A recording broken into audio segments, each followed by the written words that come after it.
Hi, and welcome to the latest episode of History You Didn't Know But Should. I'm Ray. And I'm Chris. And today we're having an interview with Dave Taylor. Dave Taylor is the author at LincolnConspirators.com. And he is, I guess, Chris, someone who would be considered an expert on the assassination of Abraham Lincoln and also the escape and death of John Wilkes Booth, which is what we're talking to him about in this interview. A lot of us have hobbies, and there are things that we are extremely excited about. I can assure our listeners that there has not been anyone that I've ever encountered that has been as excited about talking about Abraham Lincoln, about the assassination, about John Wilkes Booth, and all of the conspirators, and really just making this into one of those must listen to episodes. Probably one of the, I think it's going to be one of the more popular episodes that we have because every nook, every turn that goes into this episode just captivates the listener. I know I was very engaged in listening to him, and I thought he just brought out some really unique things that maybe have not been discussed before. That history you didn't know but should kind of aspect comes into this quite often. Yeah, and it's not just simply his knowledge, but his energy on this particular subject. Very energetic, and sometimes I wish this is one of those times, Chris. I wish we did videos because I think our listeners would see the energy and the enthusiasm he brings to this particular topic. But just he knows so much about it. He can just all the names and all the places and everything you're going to hear him talking about. It's just right off the top of his head. He's not using notes. He doesn't have anything in front of him like that. This is just stuff he's talking about off the top of his head. And, you know, when it comes to the assassination of Lincoln and the 12 days that follow before Booth is killed, there's a lot of, names that people know about. Dr. Samuel Mudd, Mary Surratt, and we're going to talk about all of those people in this interview. Lewis Powell, Andrew Johnson, Ulysses Grant, all of these people who were involved in different ways in everything that happened on that day is going to be discussed in this episode. Yeah, I can't wait for our listeners to listen and learn. Yeah. So without further ado, let's go ahead and get started with the interview with Dave Taylor. Okay, welcome to the podcast, Dave Taylor. How are you doing today? I'm good. Thanks so much for having me, Chris and Ray. Uh, Good. As we begin our discussion today about the escape and death of John Wilkes Booth, you've devoted a great deal of time and research and work on this particular subject. Can you start by telling us what first drew you to Booth's escape and why you think it's such an important part of the Lincoln assassination story?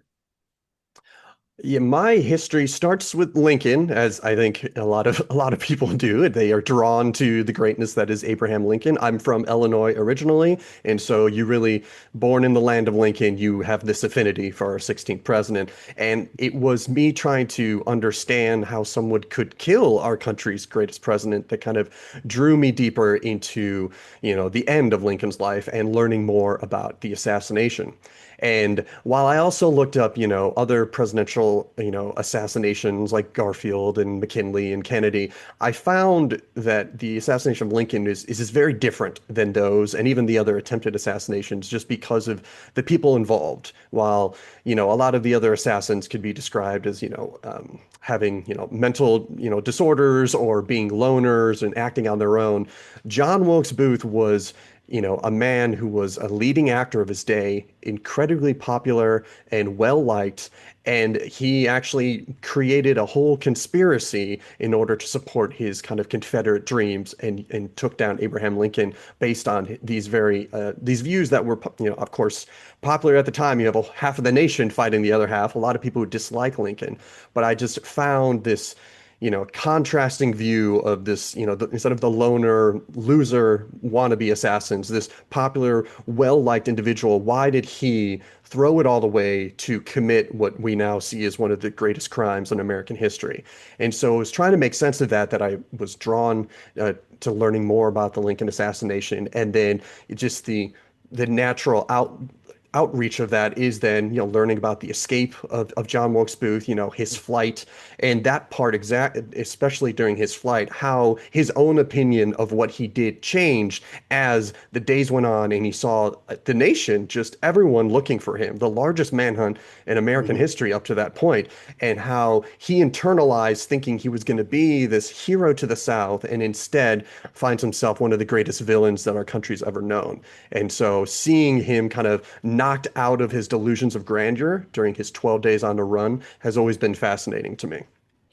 You mentioned John Wilkes Booth, and I think that's a great way to kind of plug into this whole understanding. And so, as we begin, maybe kind of walk us through kind of that night, and then was his reasoning, was it out of political motivation? Was it personal ambition? We know he was an actor. We've kind of heard the stories. I know that you were a former elementary school teacher, and so I'm sure that there's great, ways of storytelling this. But, when we peel behind the curtain, what was his true motivation and why on that night did these events happen?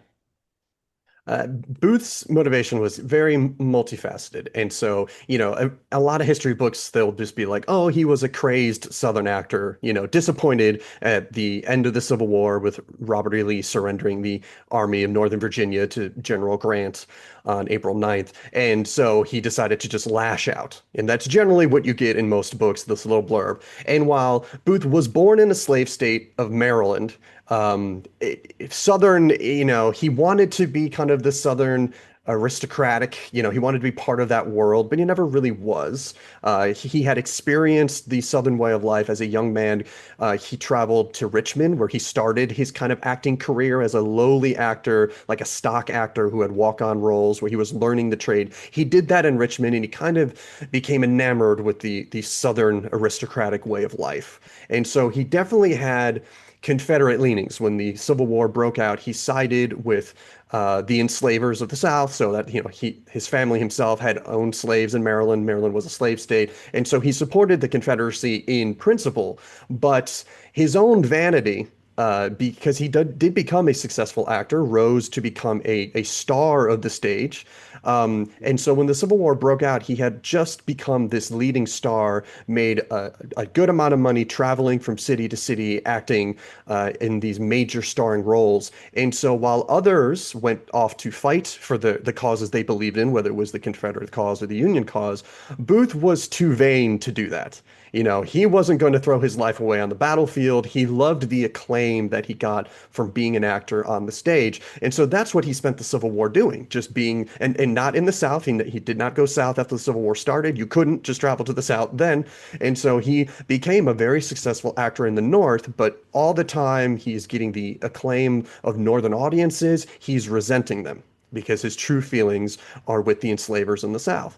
And so and I think he had hoped that, you know, that the war would end quickly and then he wouldn't have to think about it. But as the war dragged on and he saw that everyone who believed in something was fighting, he had to start questioning himself. Why aren't I doing something great? And how am I going to respect myself when this conflict is over if I didn't fight or stand up for any cause whatsoever? And that's what slowly changes him to start plotting against the person he believes has become a tyrant, which is Abraham Lincoln. And so Lincoln, had to be heavy-handed in the beginning of the Civil War, especially in Booth's home state of Maryland, to keep him in the Union. Because Maryland, as a slave state, there were a lot of pro-Confederate sympathizers there. And so Lincoln essentially put Maryland under martial law and locked that state down first in order to prevent them from seceding. And so Booth kind of saw this as the actions of a power-hungry tyrant. And so to him, Lincoln was Julius Caesar. He was an actor. He was used to performing Brutus, on stage. And to him, Lincoln was becoming this power-hungry tyrant who was using an army to make himself a dictator. And so it was a combination of his vanity, his theatrical career, and you know, his Confederate leanings that kind of culminated in, I need to do something against Abraham Lincoln. And it started as a plot to abduct Lincoln. He was going to try to kidnap Lincoln, take him out of Washington into Virginia and surrender him to Jefferson Davis and the Confederates. And then pretty much after that falls apart, and when Robert E. Lee surrenders the army and pretty much it's the end of the Civil War, he realizes that's not going to happen. I still need to do something great, if only for myself, and that's what leads him to change it to an assassination plot. And it works out for him that the Lincolns accept an invitation to go to Ford's Theater in Washington, D.C., where he is very familiar with the theater. He has known the Ford family since he was a young man, and so he has easy access to that theater. And so all the dominoes kind of line up for him to change this abduction plot that was never feasible to now we're going to assassinate Lincoln, but not only him, but try to bring down the whole head of the federal government by targeting other members of Lincoln's cabinet. Yes, and speaking of that transition from a kidnapping plot to an assassination plot, when he made the decision to go to Ford's Theater on that night and shoot Lincoln, he had some co-conspirators with him. Can you talk a little bit about those co-conspirators, what they were supposed to be doing, and how much detail had he gone through to prepare all the moving parts for that night?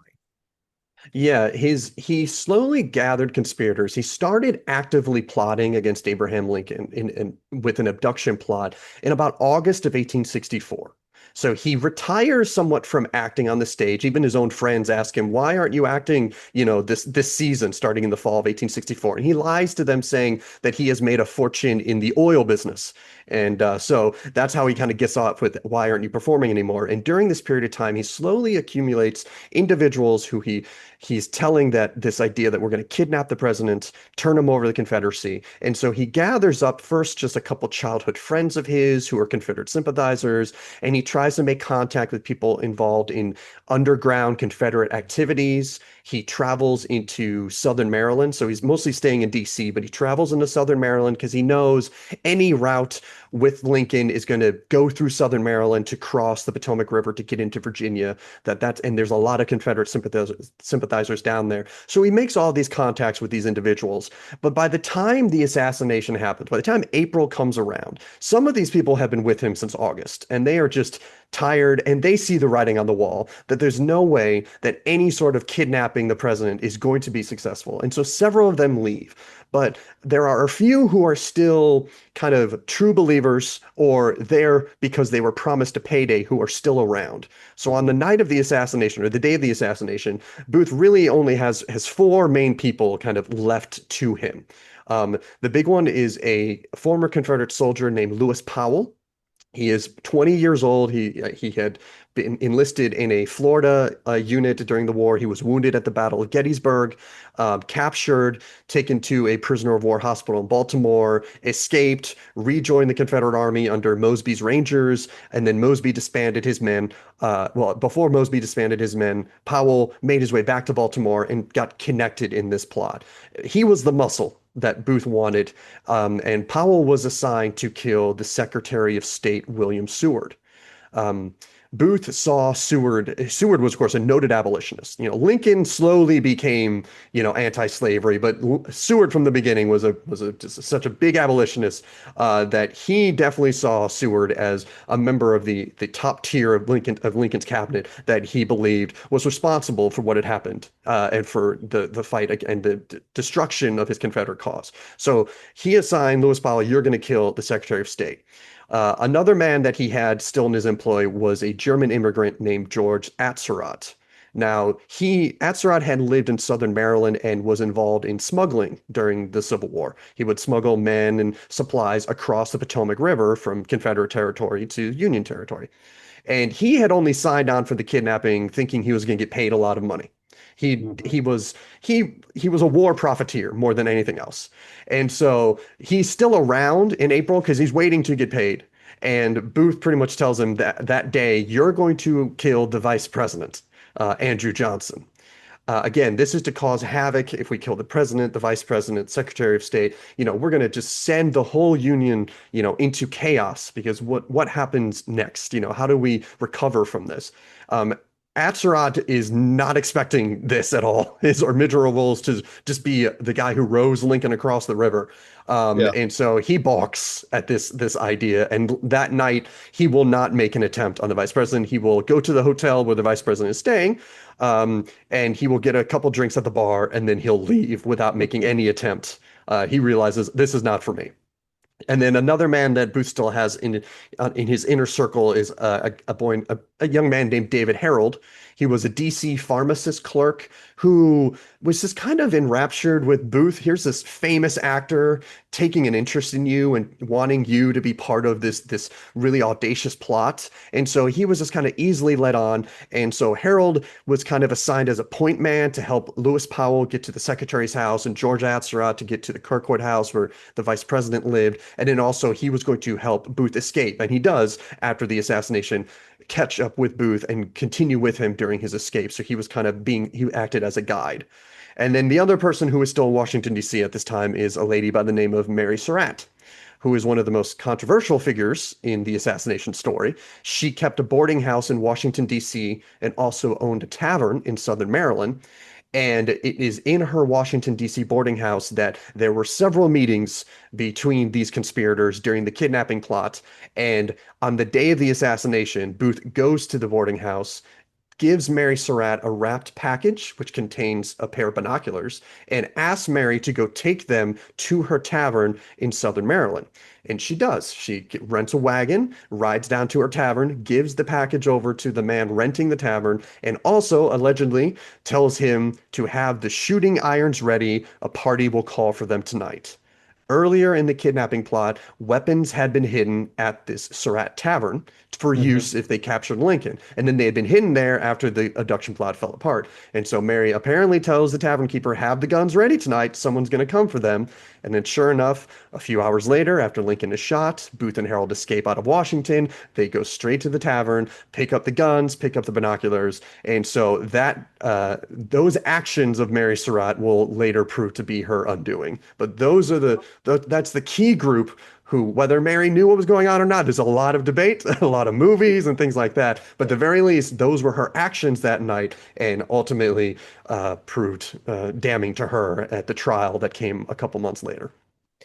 So one of the unique things about this whole event, and it's something that Ray and I did with a podcast not too long ago, was the what ifs. And in one of those things, we know, and there's a lot of debate, but we know that Lincoln had invited Grant to attend Ford's Theater with him. And depending on how you want to view, I know that research kind of tells us that maybe Grant's wife wanted to go to New Jersey. Maybe she didn't get along well with Lincoln's wife, that there was some back and forth. That makes for a great TV. That'd be great Netflix Right. drama right there. That would be awesome. But, we know that Grant did not go. He declined the invitation.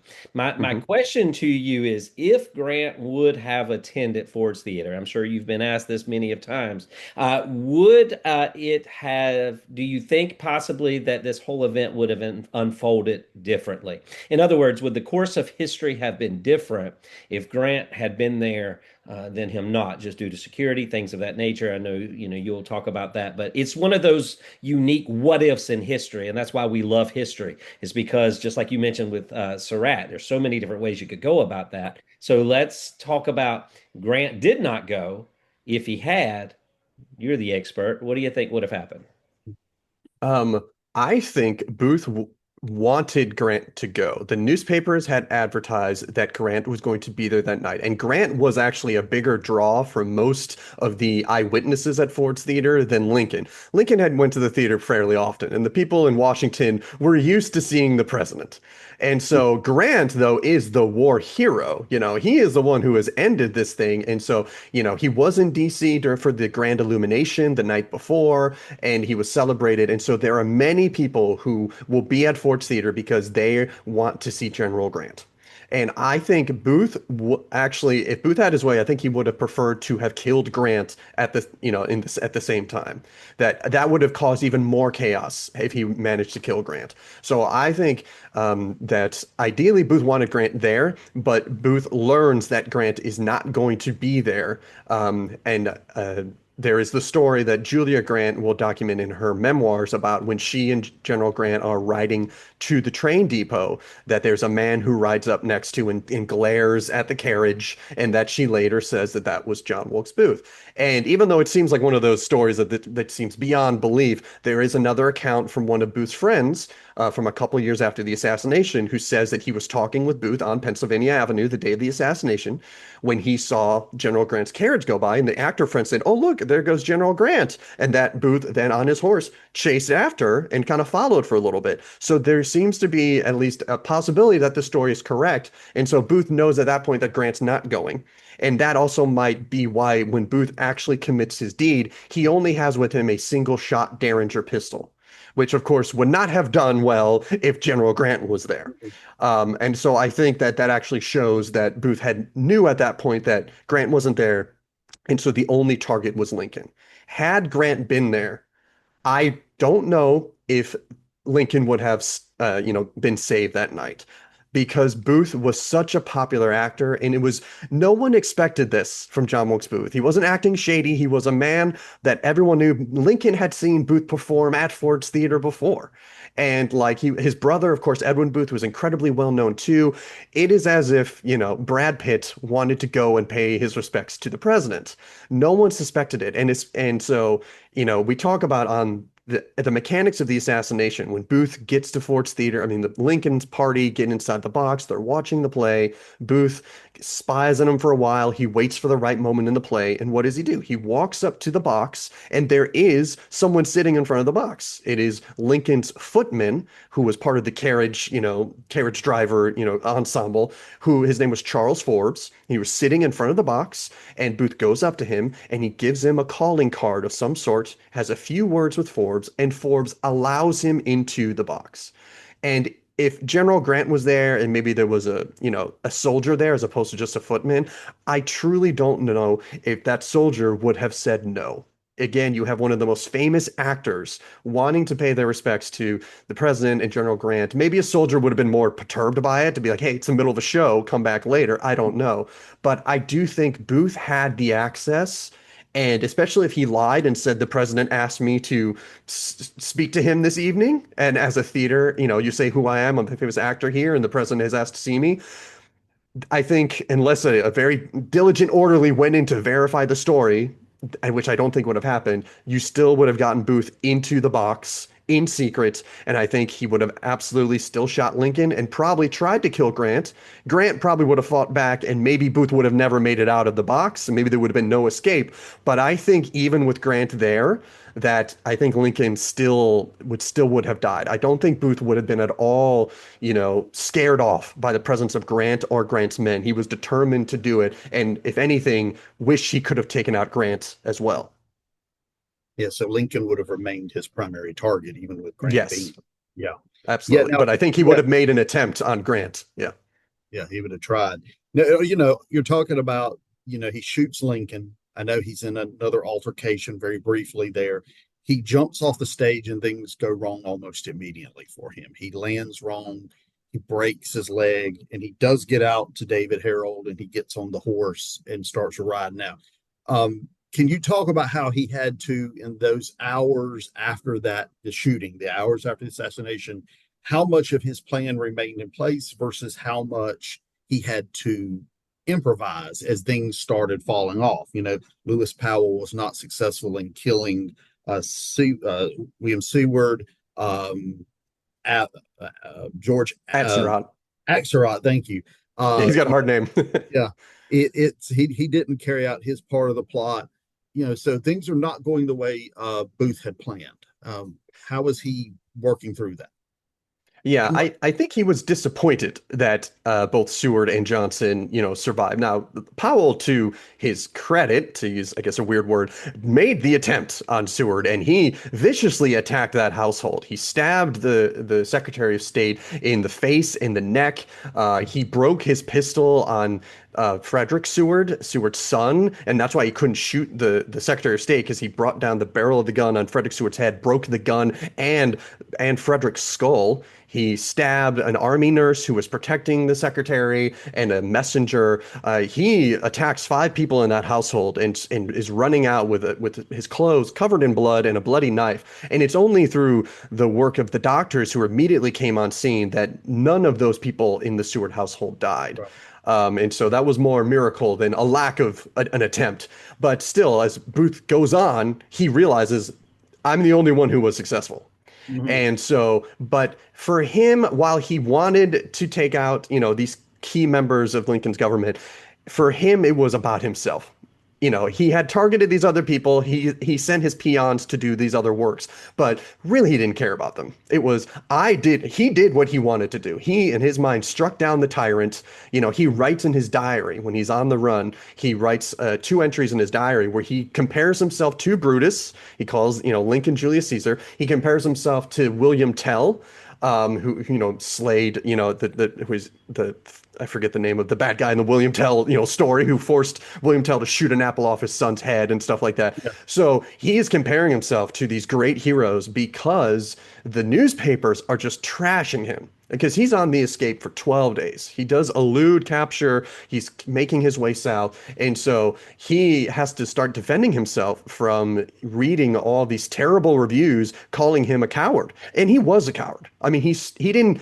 In his diary, he lies to try to make himself seem more impressive. He says he shouted "Sic Semper Tyrannis" before he fired the gun, which he absolutely did not. He gave Lincoln no warning, and he snuck up behind a defenseless man, shot him in the back of the head. Lincoln never knew he was there, and yet so he claims these other things that he was, guarded by 1,000 of his friends and all these things.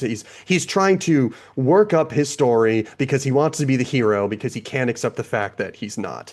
And so he doesn't really care all that much that Seward didn't die or that Johnson didn't die. He's more disappointed that he has poor reviews. The actor can't take these terrible reviews. Yeah, so it's almost like a performance in his mind where he's the Oh, star it of the absolutely show, was. and he's upset about the performance. And earlier on, I don't remember if this was on the episode or if this was in our discussions before. You talked about the difference between like a Charles Gutiot and who shot Garfield, and John Yeah. Wilkes Booth who shot Lincoln. Both of them, I do see a parallel, even though I'm sure Booth wasn't as disturbed as Gutiot. Right. I do see a Yeah. parallel in that both of them expected to be celebrated. Yes, but for very different reasons. That Right. Booth was a reasonable in some regard to believe he would be celebrated. I mean, the Confederacy, especially some of the more diehard rebels, they celebrated it. I mean, I live in Texas now, and most places Booth escapes into Virginia. And while Virginia is, the capital of the Confederacy, they're also right there. They're right there with the Union, and they're terrified about what is going to come now that the war is over. The only places that are kind of safe from this influence is the Deep South. And so places like Texas, there are many people who openly celebrate Lincoln's assassination, that they had no love for Lincoln and they see Booth as a hero. But for so many others who sacrificed so much and saw their lands and their boys killed and everything like that, this is a terrible thing to happen. And so Booth should have realized that the South had already given a lot. They had lost a war. They had, everything was destroyed, and they knew repercussions were to come for their rebellion. And so Booth's actions does them no favors. It, in fact, makes the government more wanting to, fight back. And Lincoln was one of the few who, in some of his last speech, said, let him up easy, that he wanted a way to bring the former Confederate States back into the Union, obviously make sure slavery is over and that doesn't happen anymore. But he was not vindictive over what had happened. But there was another arm of the radical Republicans who absolutely wanted the South to pay for what they had done. And now Booth made it so much harder for the South to try to, get face again after what they had done. And so, yeah, for him, he had a reason to think he'd be celebrated, and he was by some, but he also deluded himself into thinking that killing Lincoln when he did would make a difference. Earlier in the war, if he had done this 3 years earlier, it might have changed the course of the war. He might have been this hero to the South. We might be two nations today had he done it then. But when he did it, helped no one. And it was just seen as this vengeful act by, by Confederates. And so he was delusional in that sense. Charles Guiteau was just delusional bonkers into Mhm. thinking that he wanted to be ambassador to France and that he was doing this great favor. He also had delusions about who Garfield was in the same way that Booth had delusions about who Lincoln was. But at least Booth's views make sense through the eyes of a very pro-Confederate person who would see anything in very partisan eyes, as opposed to Guiteau's eyes, which is just kind of crazy town banana pants. Yeah. One of the interesting things about this is that this trial was held through a military tribunal instead of a civilian court. And I wondered if you could maybe explain why that was. And then I'm the one that likes to ask these what if questions or ask the question I would ask you then is, was it a fair trial? And do you think that justice was truly served? Oof, $1 million questions you got right there for Yeah. me, Chris. So of course, Booth never stands trial. Just to cover it, he escapes. He is cornered and killed with David Harold in Virginia, 12 days after the assassination. The 16th New York track him down. However, they arrest a lot of people in the aftermath of the assassination. Again, it was martial law, and so if you were a suspect or a witness, they could just lock you up, and they did. In the end, they decide on 8 main individuals that they decide are part of this plot. 4 of them I already mentioned. Those are the ones who, the evidence was pretty clear that they knew something was going to happen the day everything went down. Lewis Powell, George Atzerodt, David Harold, Mary Surratt. Then there are 4 others, 3 of whom were part of this kidnapping plot. They were childhood friends of Booth's named Michael O'Laughlin and Sam Arnold, and then another man named Dr. Samuel Mudd, who's also one of those controversial figures. While Booth does go to Dr. Mudd's house to get his leg set, because it does break during his escape, though I will say when Booth breaks his leg is a matter of debate. And the traditional story is that he breaks it when he jumps from the box of the stage. However, there's also evidence that during his ride out of Washington, his horse falls on him. And that there's a lot of evidence that he may have broken his leg outside of Washington. Regardless, he went to Dr. Mudd's, and everyone knows the story of Dr. Mudd setting Booth's leg, and Dr. Mudd has become a folk hero to some as this poor man who just fulfilled his Hippocratic oath, and he went to jail for it. But truthfully, Booth knew Mudd beforehand. You don't just show up to Dr. Mudd's pretty isolated country farm unless you know where you're going. And he did, because during his kidnapping plot, he met Dr. Mudd at church, spent at least one night at the Mudd farm in 1864, and Dr. Mudd is actually the one who introduces Booth to John Surratt, Mary Surratt's son, in Washington, D.C. in 1864. Whether Mudd knew about the kidnapping or not is debatable, but he definitely facilitated introductions for Booth as part of the abduction plot. And so he's put on trial for both of that and for helping Booth and then lying about knowing who Booth was after the fact. And then the last one, the 8th individual, was a scene shifter at Ford's Theater named Edmund Spangler, who briefly held Booth's horse before passing the task off to another stagehand nearby. And he was pretty friendly with Booth, and the government thought there must be an inside man at Ford's Theater to make this happen, which wasn't the case, but regardless, those are our 8 individuals. And Chris, as you said, they are given a military commission as opposed to a civilian trial. Now, the civil courts in D.C. were open, and so there are the arguments of all the defense attorneys during the trial of the conspirators is that you do not have the jurisdiction to try these individuals in this military commission. They should be tried in a civilian court. However, the government contended several things. One, that Lincoln is the commander-in-chief of the Army and Navy, and therefore he is a military target. His assassination wasn't just murder, it was the assassination of a military target. It was during wartime, which it was, even though Robert E. Lee's army had surrendered, the Confederacy in general had not. They were still Joe Johnston's army that was still in the field. Hostilities were still ongoing. You're in a military district, military target, and mostly the government truly believed that Booth had help from the Confederate government. They thought that Booth, while it was mostly his group, they believed that he was kind of there was a puppet master, whether it was Jefferson Davis or the Confederate Secret Service. The Union government truly believed The Confederacy's behind this. Therefore, Booth and all of his conspirators are not just civilians, but they are terrorists, essentially, enemy combatants, and like spies, and therefore can be tried by military courts as we would any act of like terrorism if it was going on out west against a military target by enemy combatants.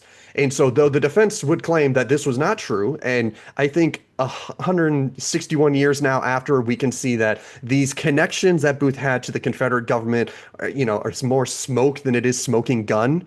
That there are these flirtations that Booth had. He tried to get authorization for the kidnapping plot, but he never really met anyone that was all that important. There's no evidence Jefferson Davis knew anything about Booth or his plot. And so the idea that they were enemy combatants isn't really true. They were terrorists in a way, but they were acting for the Confederate ideology, not by their hand. Regardless, all of these things together made the government, and the Attorney General justified it. Attorney General Joshua Speed or James Speed, I forget which Speed brother it is. He defended the military court and told the War Department, yes, you have authority. And so that was why they were given this military commission. But it is very different. Instead of a jury of your peers, they were tried by 9 military officers. They were generals and colonels, all with the Union Army. You have your defense attorney. All of the conspirators had attorneys. Some of them had to share it because not a lot of people wanted to defend the Lincoln conspirators, so they had a hard time finding lawyers. And then you had the government as the prosecution, and the Judge Advocate General Joseph Holt acted as lead prosecutor, but also he was the one to advise the commission on matters of law, which is definitely not something we would allow today, where we would allow a prosecutor to also kind of act as the judge. But in military commissions, this is what occurred. So yeah, there's a lot of debate on whether it was constitutional, after the fact, debates happen of whether this was allowed. And, ultimately the final ruling on it is that, of course, we know 4 are executed.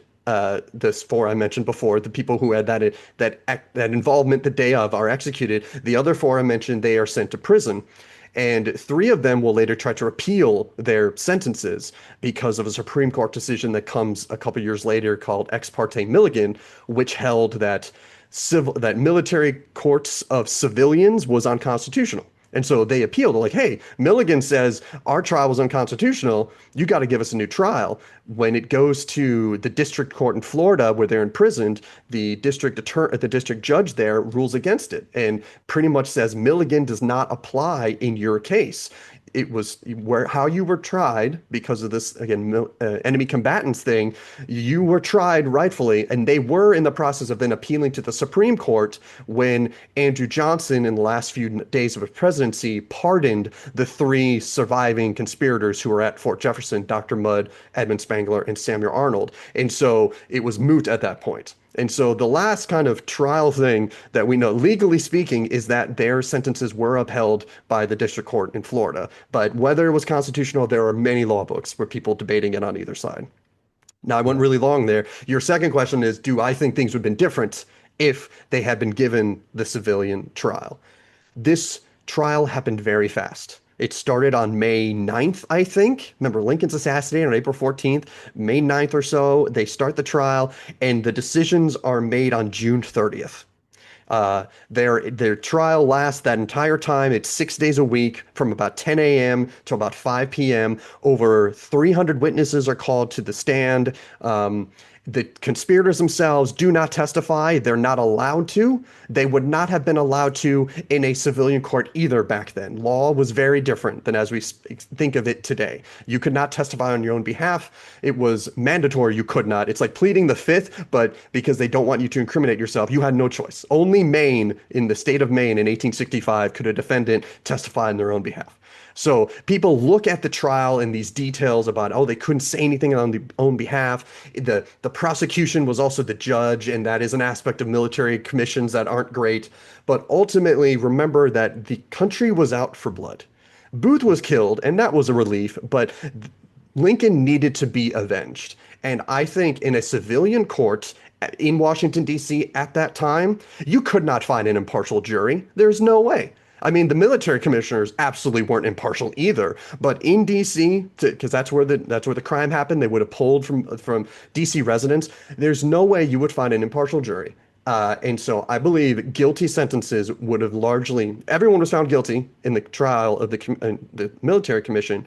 In a civilian trial, I think most of them would have been too, maybe not Edmund Spangler, the scene shifter at Ford's Theater. He really, he got 6 years, execution, life imprisonment. He gets 6 years. So they clearly didn't prove their case with him.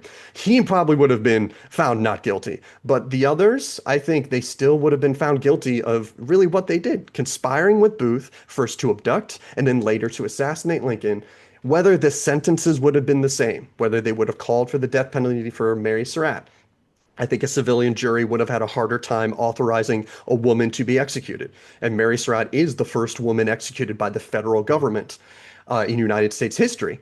And I don't know if a civilian court would have been, not because they thought she was innocent, but just because of the mores at the time, executing a woman, and that happens after the fact. When Mary Surratt is executed, this pendulum swings over to this poor innocent woman. Nobody thought that before she was executed. Everyone thought, oh yeah, she definitely did all these things. But then when they killed her, they're like, ooh, that was a little too much. Maybe she was innocent. So I think guilty verdicts would have still been largely the same in the civilian court. I think civilians still wanted to avenge Lincoln and would have been kind of felt like the pressure of the whole country to make sure the people who killed Lincoln weren't let off scot-free. I think that would have impacted them greatly.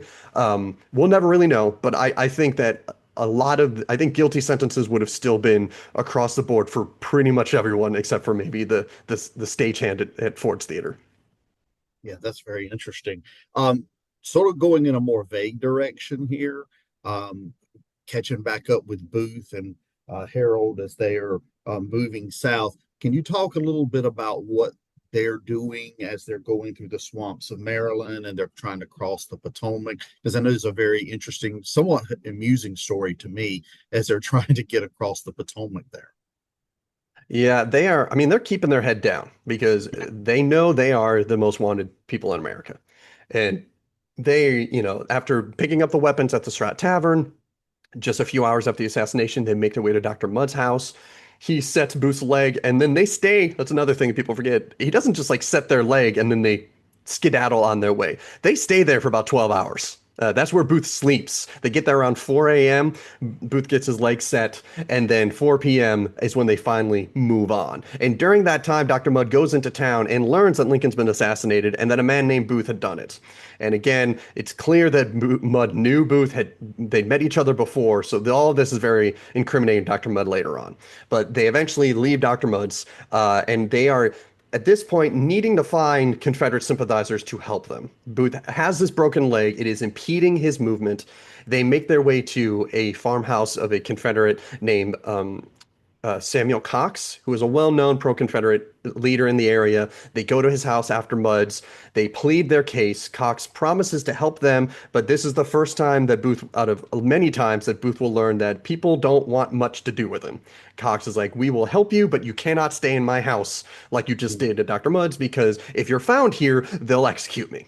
And that's the wanted posters even say anyone, found aiding and abetting, will be tried by military commission and liable to be executed. So Cox will send Booth and Harold to a pine thicket nearby and then send his foster brother, a man named Thomas Jones, to take care of them. Jones will find them hiding in the pine thicket and will pretty much tell them, you need to lay low here for about well, they don't know at that point how long, but they end up lying low in a pine thicket in southern Maryland in Charles County for 4.5 days while the Union is scouring the area looking for them. And Jones is like, hide out.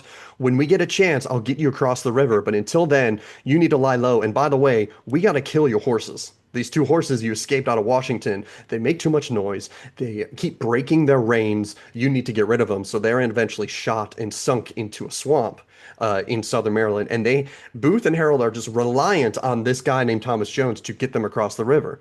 Eventually, a false report sends the Union troops further south than where they are, and Jones gets them to the river, directs them across to another sympathetic Confederate who lives across the way. But then when they try to cross the river, they fail and it's probably the funny story you're thinking, and they land back in Maryland. They actually land upriver, closer to Washington, D.C., where they left from. Booth writes in his diary that they were chased by gunboats all night, and that's why they failed to cross the Potomac River.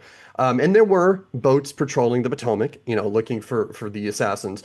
But they probably more lost their way, and there's a pretty strong flood tide that happens in that area of the river. And so they accidentally get pushed back upriver a little bit, and then they land in Maryland. They spend about 48 hours in this new area of Maryland, hiding out.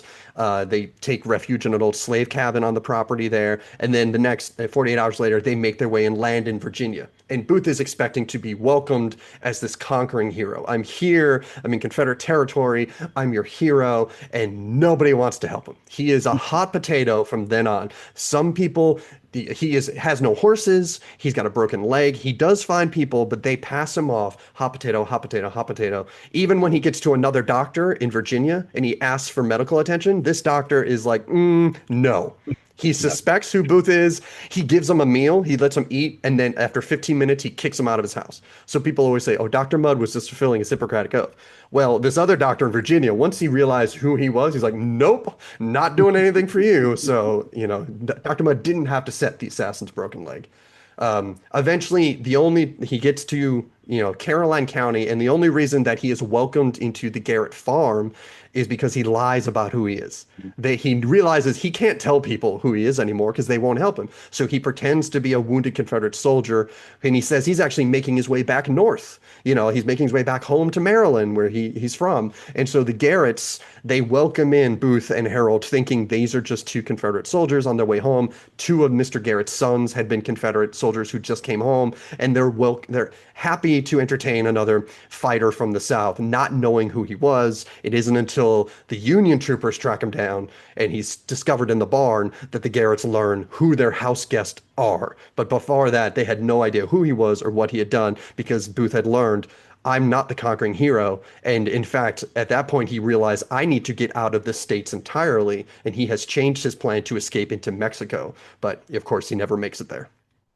The Garretts, initially they didn't know who Booth was. Right. Yeah. No idea. No clue. Did they face any legal problems after all of this went down, or did the government believe their version of events?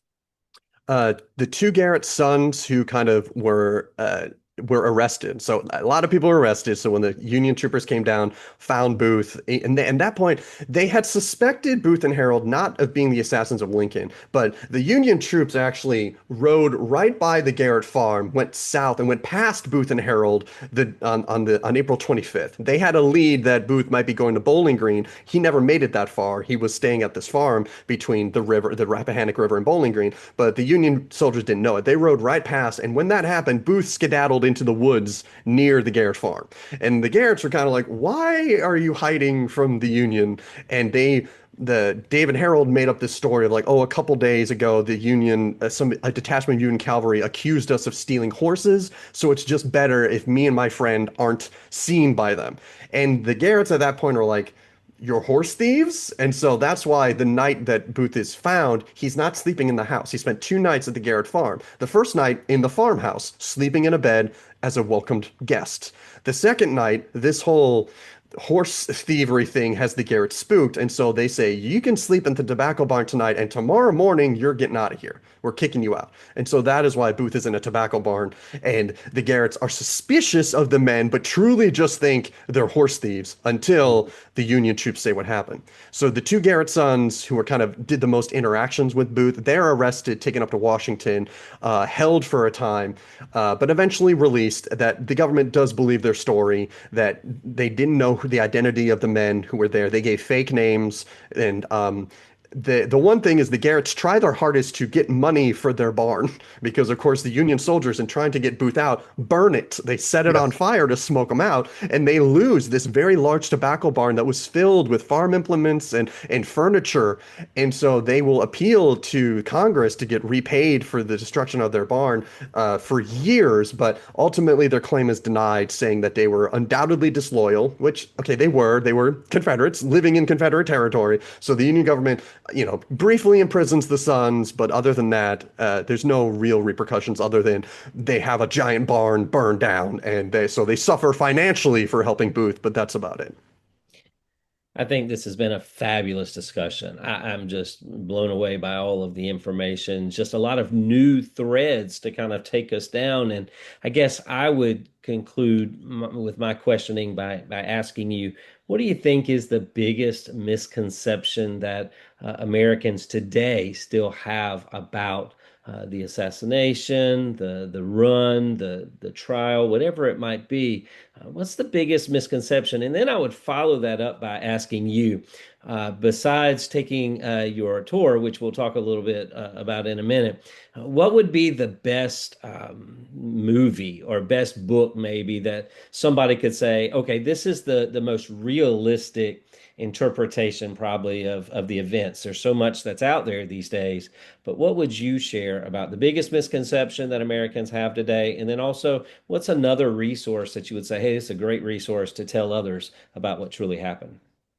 I can tell you're both very good educators because you do that whole ask the question and then restate the question at the end, as we've all been trained to do. So well done, well done.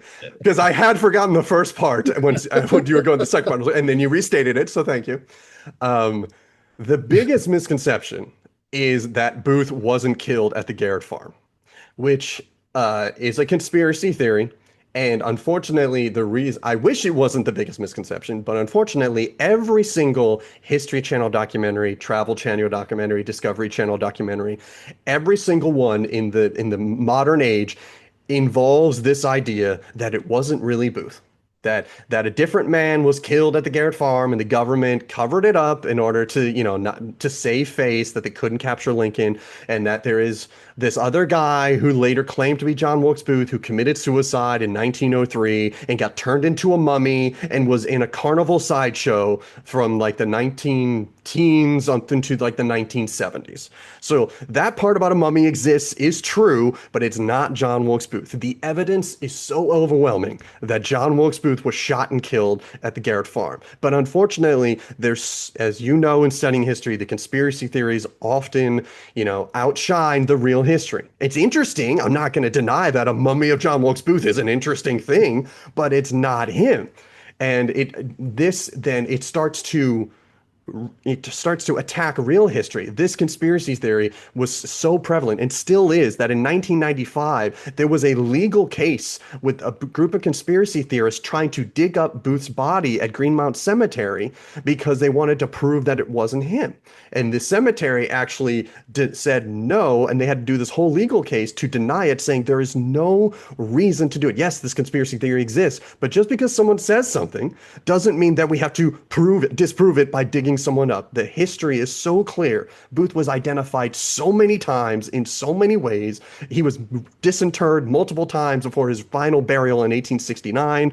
It was Booth. And it's my biggest grinds my gears moment is when people are like, but didn't he actually escape and commit suicide in 1903? I'm like, no, he didn't. So that's the biggest thing. And I wish all of the stupid TV channels would stop making it part of their documentaries because it's not real history. Okay, sorry. Let me bring my blood pressure down. Rant over. Rant over. The second thing, I'm a big fan of books, as a public historian.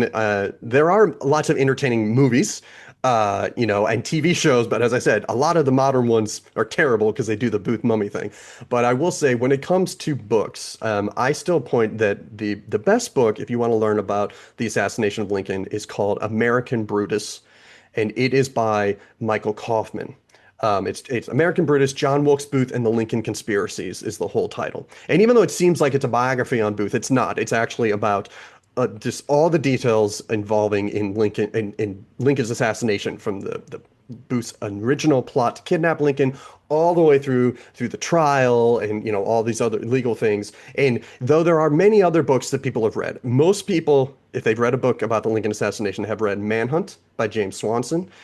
It was a New York Times bestseller, and it is very well written. I will say Swanson wrote his history like a thriller. And so I do recommend that, as if you're just interested in learning the story, it's a very compelling read.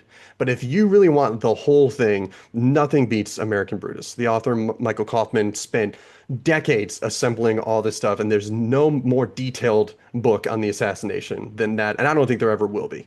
I use that as, my Bible when I'm writing so much about it too. And so it's just very well done. So that is always my recommendation to people, is start with Manhunt if you're not sure if you're going to like it. That'll hook you. And then if you want to know the details, read American Brutus. There's a lot of other great books, but that is still personally my favorite. Okay, yeah.